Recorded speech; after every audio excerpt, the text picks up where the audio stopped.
Hey everyone, I'm Carolyn. I'm going to teach you guys how to collect water samples for Lake Pend Oreille Waterkeeper's water quality monitoring program. And so I gave all of you guys a kit with all the stuff that you'll need to go collect water samples.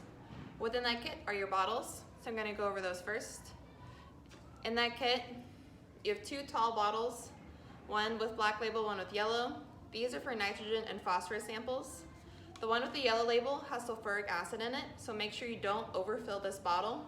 This one doesn't have any preservative in it, so this one's okay to overfill. When you're filling these, make sure to not put the tube inside the bottle because it can contaminate the sample.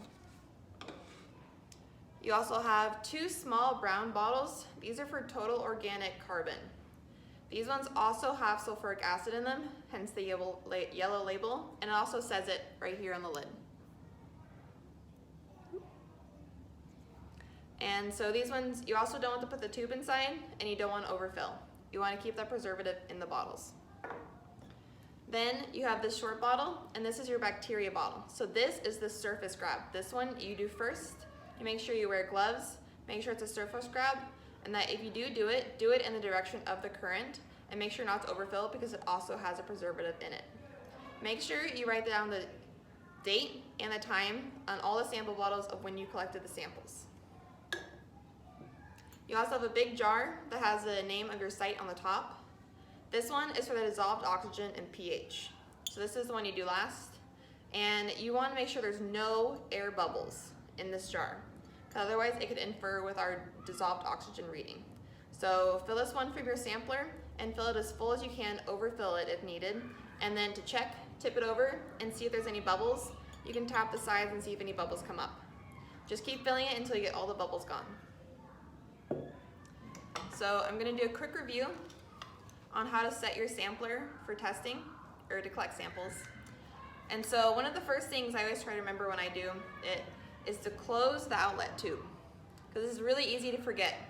So close it and keep all the water in the bottle. And so to set it, I kind of press it against my stomach like this, and I take my left hand and I push down on this top. And then I take the loop of the top bottle, push down, and I pull the ball out, and I put the loop through the hook that goes through the bottom. I'll do a zoomed in version too. And so then that stays there. And then you take the bottom bobble, pull it out, and you can kind of, an easier way to do this is you can kind of cradle it against yourself. It'll be wet, but you'll be on the water, it'll be hot, it'll be fun.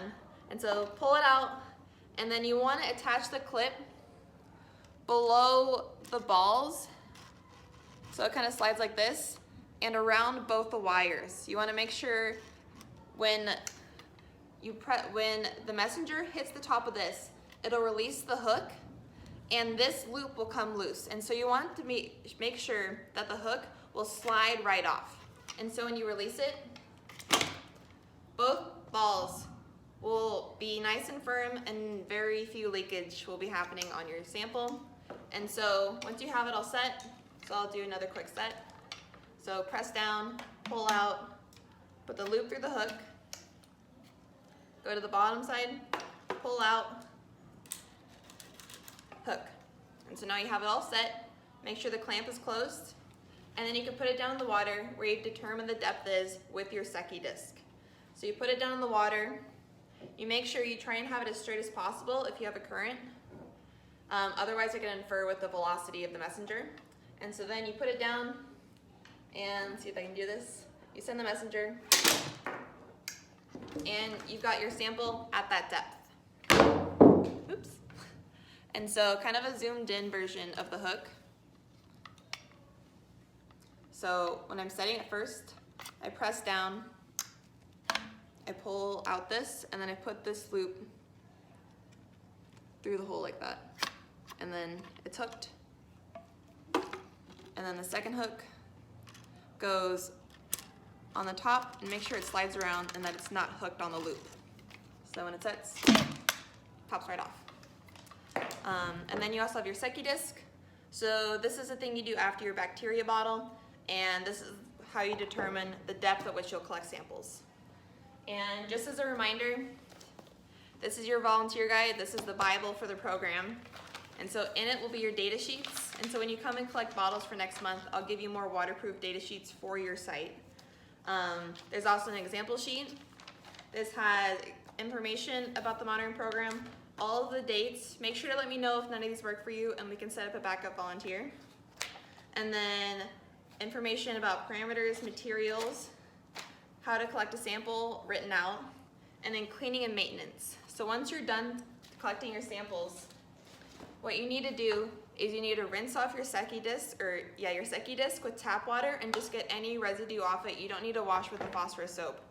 However, you're gonna take this home and you can put it in your kitchen sink if it fits, and then you're gonna clean it with the phosphorus-free soap that we gave you and your bottle scrubber, the long scrub, and then you're gonna rinse it with that jug of distilled water that we gave you to make sure there's no pollutants on the inside of the sampler.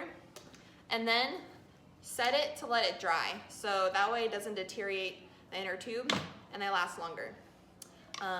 Also, don't forget to read the temperature when you collect your first sample.